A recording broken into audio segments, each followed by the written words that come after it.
tudo bem com você? Hoje vamos falar sobre a transição da moda brasileira rumo à justiça social e climática.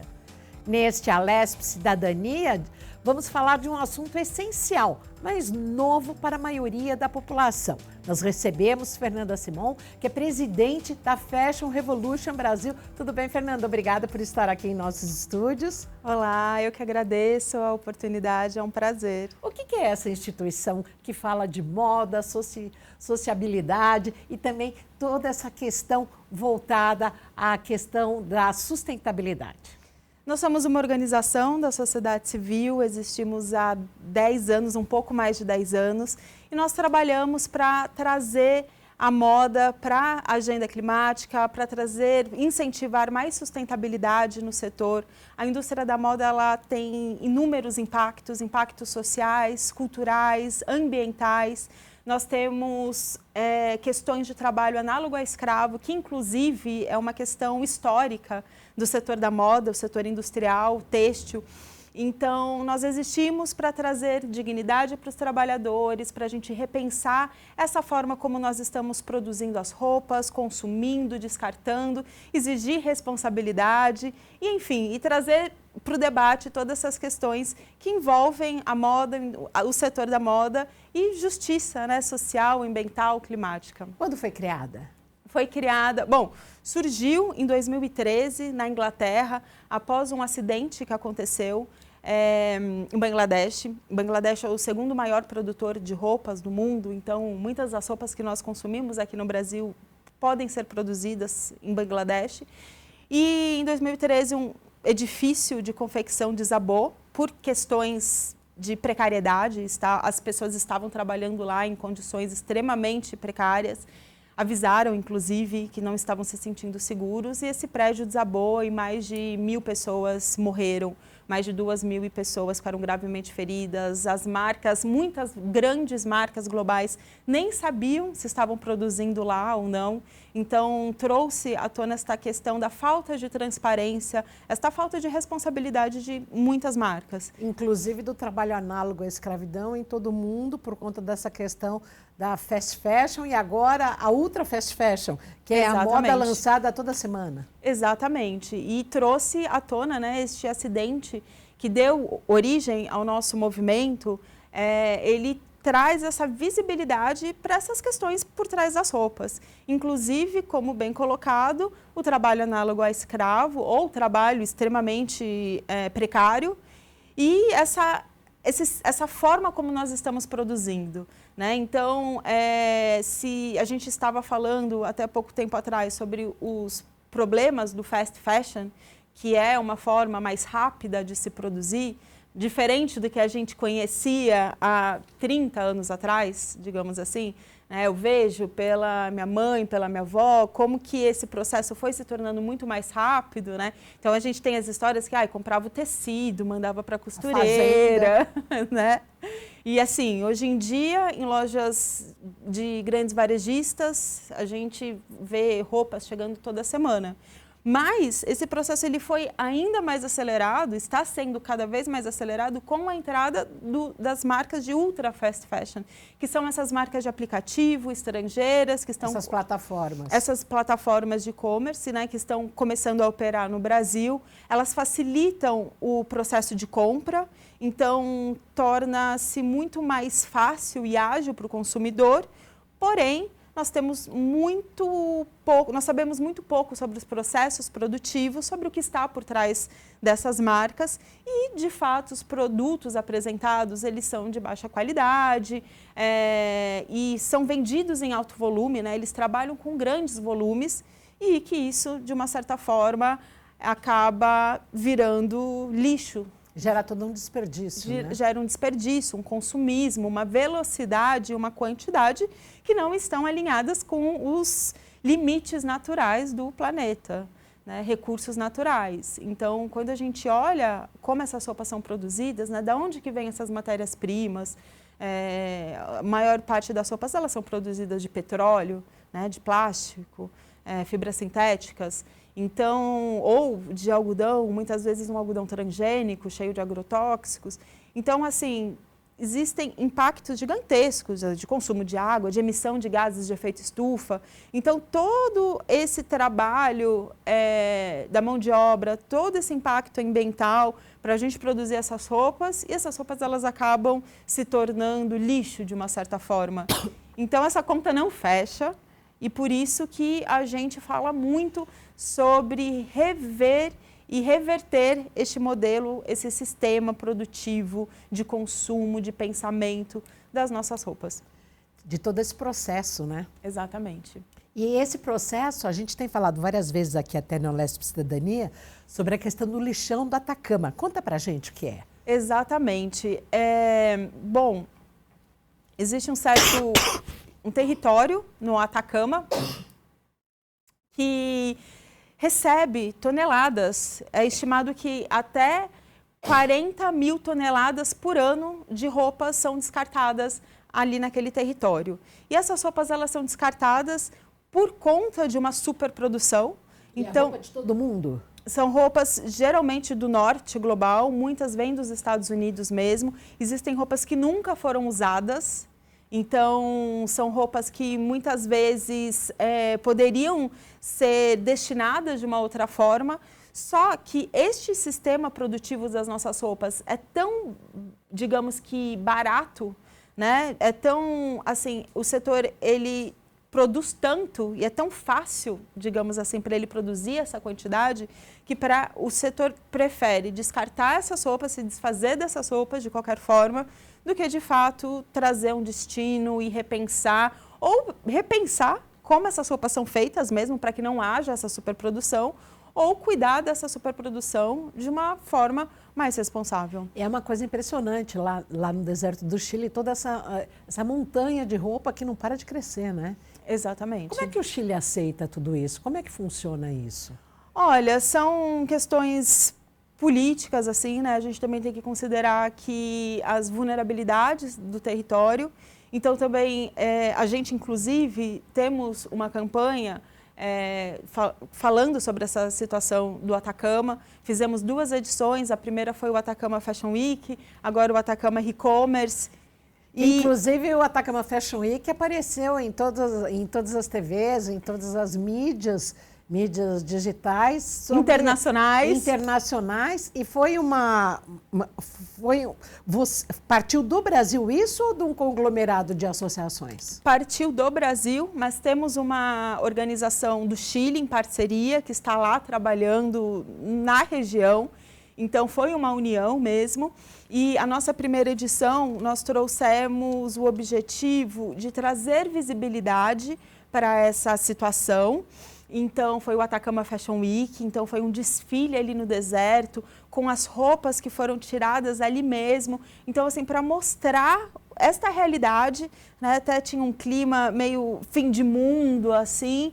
E daí depois a gente fez essa segunda edição, que nós criamos um e-commerce para tirar essas roupas de lá e vender por R$0, digamos assim. Quando foi esse e-commerce? É agora, ele está acontecendo, ele foi lançado alguns dias atrás, então Mas ele está ainda ativo. eu posso entrar no site aqui e comprar alguma peça de roupa? Já se esgotaram as roupas disponíveis, nós teremos uma nova leva, então o site ele está no ar. E assim, o grande objetivo também dessa campanha, que até conecta com a sua pergunta inicial, é a gente trazer a sensibilização sobre esse grande problema do setor, porque assim, nós estamos vivendo um momento que o que a gente está produzindo está virando lixo, impactando territórios, comunidades. A gente fala inclusive sobre colonialismo, sobre racismo ambiental.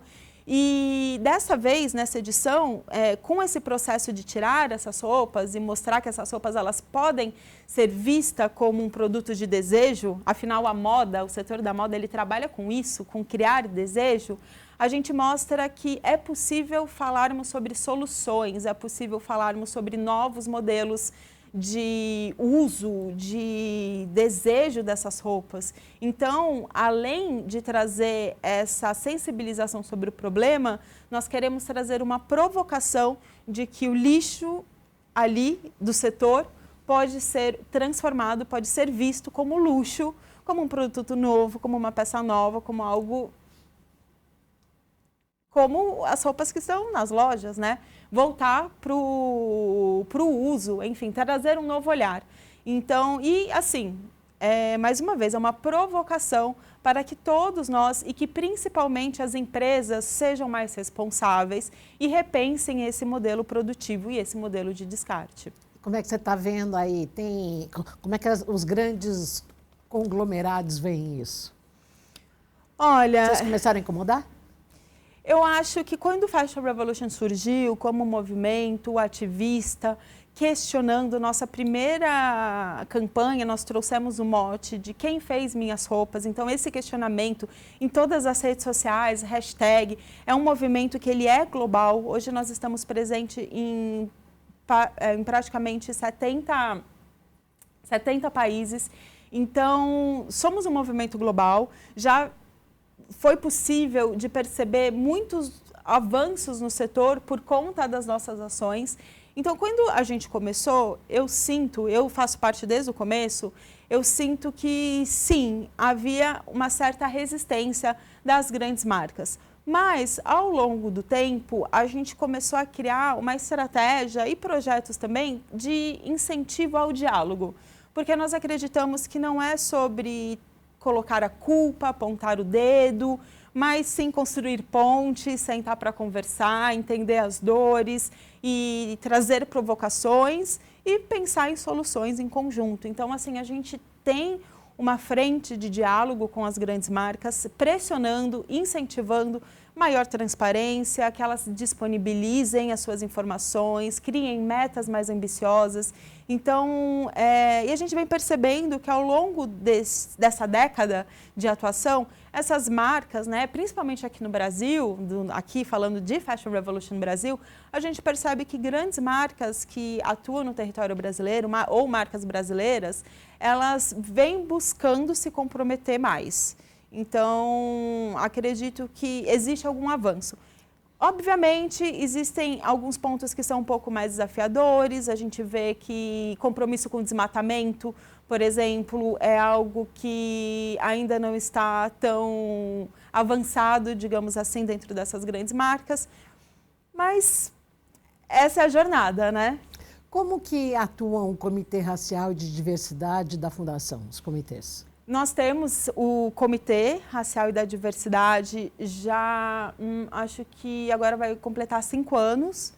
Esse comitê ele foi criado para unir pessoas dentro da nossa organização para debater e trazer provocações para a própria organização, inclusive, né, de como que a gente pode ser mais aliada em ações antirracistas, como que a gente pode garantir também que esta pauta seja uma prioridade no nosso trabalho, na nossa atuação. Então, esse comitê, ele tem encontros, ele faz uma série de atividades. A gente tem uma das nossas atividades, é o DEP, que é o Diversidade e Pertencimento. Então, são encontros com profissionais, convidados que vêm trazer debates, que vêm assim, trazer formações para a nossa equipe, para a nossa rede. E também trocar mesmo, né, sobre os projetos. A gente tem alguns projetos que são focados nessas questões de diversidade. A gente já teve, por exemplo, 2 edições da Escola de Moda Decolonial, que foi um projeto assim, lindíssimo, sensacional, que nós tivemos mais de 1000 alunos que tiveram gratuitamente a oportunidade de aprender com profissionais do Brasil inteiro, mulheres indígenas, mulheres quilombolas, mulheres assim pesquisadoras, que trazem um outro olhar, esse olhar cultural, esse olhar histórico da moda brasileira, fora daquele contexto que a gente aprende muitas vezes na faculdade, né? A gente pensar em história da moda é sempre a partir de um olhar eurocentrado ou dos Estados Unidos, mas a gente desconstruiu e fizemos essa escola de moda decolonial para aprender mesmo e ouvir sobre a moda brasileira genuinamente. E vocês são tão inovadores que criaram, inclusive, um índice de transparência de moda. Detalha para a gente o que vocês já obtiveram aí e quando foi criado. O índice de transparência da moda, ele foi criado pelo Fashion Revolution Global em 2016 e Daí, desde então, nós começamos a fazer esse projeto aqui no Brasil, adaptando também a realidade do Brasil. E nesse índice nós avaliamos as maiores marcas, são as 60 maiores marcas com operação no Brasil, de acordo com a disponibilização de informações públicas. Então, ou seja, são as informações que a marca disponibiliza em seus canais, que o consumidor pode acessar, sobre suas políticas de diversidade, suas metas ambientais, sociais. Então, assim, é um índice bem completo, digamos assim, e que vem nos ajudando tanto a dialogar com a marca, com as marcas, com as grandes marcas, inclusive apoia que essas marcas tenham um direcionamento para saber para onde que elas devem olhar, agir, né? A gente tem, assim, retornos muito positivos de grandes marcas que falam, depois do índice nós criamos um comitê interno de sustentabilidade. Isso para marcas de luxo, voltadas à classe média, as classes C, D e E, como é que é? São as maiores... O primeiro corte para selecionar essas marcas é de acordo com o faturamento. Então, são as maiores marcas mesmo. Daí, a gente tem um segundo corte que a gente dá uma agrupada de acordo com o segmento. Então, tem marcas de luxo, tem grandes varejistas, marcas de esporte, marcas calçadistas. Então, praticamente as maiores marcas que a gente conhece, assim, que a gente vê lá no shopping, que vem na nossa cabeça, provavelmente essas estão sendo analisadas no nosso material. E começaram, então, a participar, a dialogar com vocês? Sim. A partir dos resultados? Sim. Durante o processo para realizar essa pesquisa, nós temos encontros com essas marcas, nós oferecemos workshops para mostrar o que vai ser analisado. Então, existe esse momento de troca, que é muito rico, inclusive. E muitas das marcas, não todas, existem marcas que são analisadas, que... infelizmente, de acordo com a nossa pesquisa, são zero transparentes. Então, e realmente elas não se engajam, elas não têm essa preocupação ou não demonstram ter essa preocupação. Mas muitas grandes e marcas bem representativas, muitas delas, assim, dessas marcas se engajam, participam e a gente consegue, inclusive, perceber que ao longo dos anos elas vão melhorando. Faz parte da sustentabilidade da moda também, focar em mais produtos unissex para que haja uma usabilidade completa e não apenas por gênero? Sim, com certeza. Eu acredito que todas essas formas da gente pensar em como usar melhor, produzir melhor, elas são válidas. Então, roupas, de uma forma geral, que a gente sabe que são feitas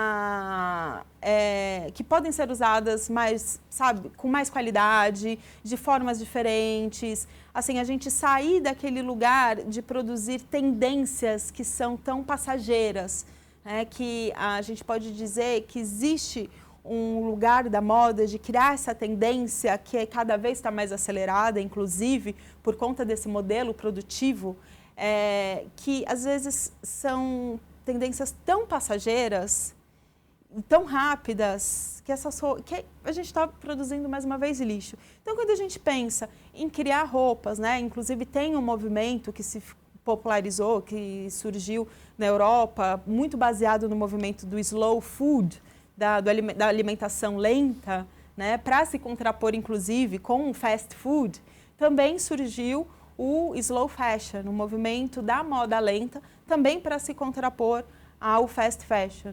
Então, e esse movimento ele prega exatamente o cuidado em fazer, o tempo real de se construir uma roupa, de se produzir, de pensar em roupas com mais qualidade, com mais durabilidade, roupas que vão ser usadas por mais pessoas ou com corpos, né, mais diversidade nos corpos. Então, todas essas formas de se produzir, digamos que melhor, sabe, pensando em outros corpos, inclusive, são sempre positivas e eu acho que fazem parte também desse movimento quando a gente pensa sustentabilidade. Porque até, inclusive, quando a gente pensa nesse lugar da diversidade de corpos, isso também é um problema de sustentabilidade, né? Porque sustentabilidade é a gente trazer prosperidade, trazer pertencimento para todos e todas e todes. Então, assim, a partir do momento que a indústria da moda, ela necessariamente ela aponta uma única direção de padrão, isso também vai contra a própria diversidade da natureza humana. Então, trazer todo tipo de inclusão faz parte, sim, de um movimento por mais sustentabilidade. Fernanda, nós vivemos o outono e há pouco tivemos o verão mais quente das últimas décadas. Como é que vocês tratam essa questão das mudanças climáticas? Que iniciativas e projetos vocês têm em relação ao assunto? Exatamente. Nós estamos vivendo uma emergência climática. A cada verão estamos vivendo mais intensamente, né, assim, esse calor. E, infelizmente, a indústria da moda ela tem grande responsabilidade, porque é estimado que ela represente até 10% das emissões de gases de efeito estufa. Então, assim, mais uma vez, esse impacto de produção, quando a gente pensa na extração da matéria-prima, na logística, em todos os processos produtivos, no transporte até essa roupa chegar até o consumidor final, são processos muito poluidores mesmo. Então, precisamos rever essa forma, né, dessa produção para que esteja mais alinhada com esses limites ambientais do planeta. Dentro da nossa organização, nós tratamos muito dessa temática, né, da moda e as mudanças climáticas, inclusive trazendo informações. A gente tem essa frente de pesquisa, temos a nossa frente educacional, que é extremamente forte, temos uma frente de mobilização, inclusive em abril acontece, final de abril, a Semana Fashion Revolution, que é a nossa grande campanha de mobilização. E a gente sempre traz essa pauta para ela ser debatida e para que a gente traga soluções coletivas. Nós acreditamos muito em pensar coletivamente essas soluções. Como é que vocês veem essa questão do uso desses produtos que não trata-se apenas do algodão puro, mas dessas outras fibras que são tratadas, são produzidas, são fabris, e que acabam levando componentes do petróleo, que elas são então mais... Dou exemplo do que eu me lembro agora, e você com muita mais propriedade pode falar, dos ternos masculinos que tem as numerações, então que ele tem mais, aguenta mais o calor ou é mais afeito ao frio. Como é que você vê isso?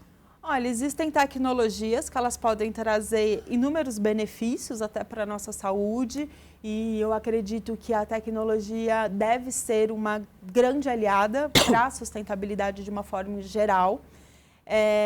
Porém, como você falou, assim, as matérias-primas hoje, a matéria-prima mais utilizada é o poliéster, que é petróleo. Então, assim, a gente já sabe... É nanoplástico. Exatamente, é plástico, que quando lava, microplástico, se vai para o lixo, vai demorar centenas de anos para se decompor.